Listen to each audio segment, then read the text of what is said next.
Avec House of the Dragon, ne vous attendez pas à quelque chose d'aussi avant-gardiste que les Anneaux du Pouvoir. Regardez ma dernière vidéo pour vous en convaincre. Les Anneaux du Pouvoir, maintenant, on le sait, c'est une série qui explose toutes les autres, qui a redéfini toutes les codes de l'écriture et de la réalisation à la télévision. Alors ici, malheureusement, on fait encore les choses à l'ancienne, avec des mouvements de caméra subtils, une photographie incroyable, des acteurs complètement déments, une écriture ciselée, des dialogues aux petits oignons et une musique flamboyante. Si vous voulez voir un truc complètement déconstruit, eh bien oui, retournez voir la série d'Amazon. C'est pas grave, de toute façon c'est tellement génial, on peut la revoir en boucle, recommencer, peut-être dans d'autres langues, et c'est en espagnol par exemple. Allez, nous, en attendant, on va parler de House of the Dragon.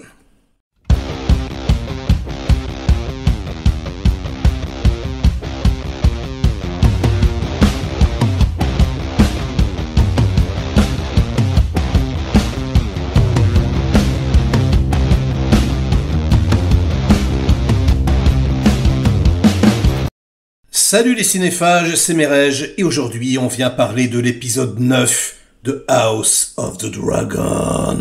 Et my god, mais quel épisode! Mais quelle bombe nucléaire, encore une fois, comment il maîtrise le tempo depuis le départ! It's not TV, it's HBO! La vache! Putain, j'étais sous tension, sous pression, tout l'épisode. Un des épisodes les plus beaux formellement, réalisation aux petits oignons, la caméra toujours en mouvement, les angles exceptionnels, et puis encore une fois, on joue sur ce clair-obscur, lumière et ombre, quasiment tout éclairé à la bougie. Il y a encore des gens qui vont dire « Ouais, on n'a rien vu de l'épisode, ouais. Il faut juste savoir régler son téléviseur. » Bah oui, c'est tout un art, mais c'est magnifique, enfin je veux dire, il n'y a aucun problème. C'est juste sublime, c'est juste que, bah oui, c'est beau. C'est pas comme d'habitude, c'est pas comme une série Netflix où tout est éclairé partout. Ben non, là, ouais, on joue avec le noir, on joue avec la lumière, on fait une photographie, quoi, ça s'appelle. Bon, je précise que je vais un tout petit peu spoiler, je vais spoiler le début de l'épisode, mais c'est en fait la fin de l'épisode précédent. Donc si vous avez vu l'épisode précédent, vous savez de quoi je parle. Attention, si vous ne voulez rien savoir, partez maintenant. Juste, j'ai adoré l'épisode, voilà, vous le savez. Donc oui, il est mort. Le roi est mort, vive le roi. Et alors là, ça y est, ça commence. Ouh là là, tout le monde s'agite. Ce que j'ai adoré, c'est que, en fait, il y a qu'une partie, voilà, des joueurs, sur ce grand échiquier, de House of the Dragon qui est au courant. Donc là, on a les blancs qui bougent, et les noirs, non. Les blancs, ils prennent de l'avance. Oh là là là là, le coup d'état, mais dans les règles de l'art. Et toi, t'es là, tu te dis, mais putain, il va se passer quelque chose. Mais nom de Dieu, ils vont pas faire ça. Ils vont pas commencer comme ça, en scred, en falche. Ah si. Ah là là, putain, ça poignarde dans le dos. Ah, ça décapite, ça pense. Ah, c'est sauvage, Alors en plus, ils veulent mettre quelqu'un, évidemment, sur le trône. Je vous dis pas qui. Et ce quelqu'un, peut-être qu'il n'a pas du tout envie d'y être. C'est génial. On passe une partie de l'épisode à chercher le prochain héritier on ne sait pas où il est. J'ai trouvé ça excellent, franchement. Le nouveau roi est arrivé. C'est insupportable. Épisode insupportable. Où t'es là, à chaque instant, quoi. Tu t'attends, à ce que Daemon débarque avec son épée. Ah là là. Ah non, d'une briquette. J'étais comme un fou, franchement. On attend un retournement de situation. On attend que quelqu'un se bouge le cul pour les empêcher de faire tout ça. Ah, c'était intense, avec un montage mais magnifique. La musique qui est beaucoup plus présente dans cet épisode, avec des fondus enchaînés sur tous les protagonistes, etc. Et on va dire leur démon intérieur. La claque émotionnelle et visuelle de cet épisode 9 est juste, mais intense, puis un travail sur le son colossal, pareil, avec ces voix, qui se réverbent comme ça, toutes les humeurs comme ça de la plèbe, du public qui est là concentré et qui, va râler ou va applaudir ou va être content ou va être décontenancé par tout ce qu'on va leur annoncer comme ça. Oh, la main du roi qui est là, qui se régale, le salopard. Il a mis son plan à exécution depuis des années et là, c'est vraiment, la jouissance ultime pour lui et pour la reine aussi. Tout le monde est content, tout le monde est là. Ah putain, 2 doigts de la victoire.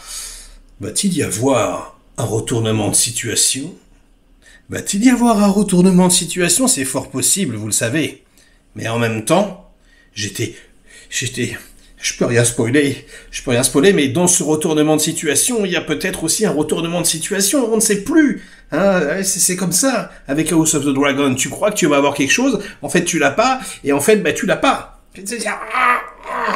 Oh nom de Dieu. Frustration, mais intense, mais insupportable. Mais le suspense à son paroxysme, vraiment. Et on n'a qu'une hâte.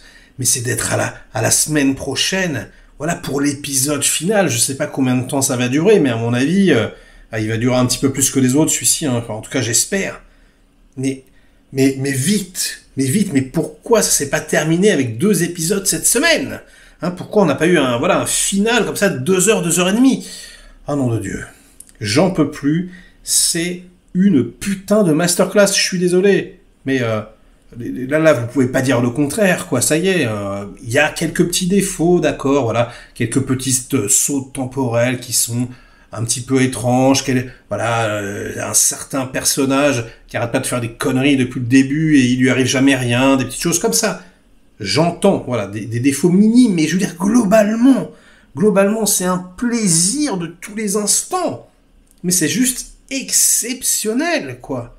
Vraiment, quoi, la tension, la beauté de l'épisode. Ah, mais j'en suis baba.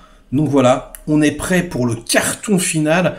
On est prêt pour... J'espère que ça va être le carton final. Hein. J'espère qu'ils vont pas terminer comme ça en queue de poisson avec un cliffhanger dégueulasse. Parce que alors là, je m'en remettrai pas. Je veux une vraie fin. D'accord, couvre sur autre chose, mais je veux qu'il se passe quelque chose de définitif. Ah, sinon ça va m'angoisser. Quelque chose me dit qu'il va y avoir des dragons. Quelque chose me dit qu'il va y avoir du feu craché, qu'il va y avoir des épées tendues. Voilà, je pense qu'on va y avoir droit, ou alors peut-être pas, hein. Comme je vous l'ai dit, quoi. Avec House of the Dragon, les scénaristes nous emmènent un peu où ils veulent. Bref, écoutez, je ne vais pas m'étendre plus longtemps. C'est un des meilleurs épisodes, ça défonce, ça casse des gros fions, comme dirait Alexandre Markov. Désolé pour l'expression, mais c'est l'émotion. Tous les acteurs sont géniaux, enfin voilà, les dialogues, c'est énorme. Il y a quasiment pas d'action, il se passe quasiment rien. On est happé, on est pris comme ça pendant 50 minutes. Ça pourrait durer 3 heures, on serait pris pendant 3 heures. Allez, likez cette vidéo si elle vous a intéressé, diverti un minimum. Délikez-la sinon, inondez-moi de commentaires comme d'habitude pour faire marcher le petit robot YouTube. Et nous on se retrouve très vite pour de prochaines aventures. Ciao.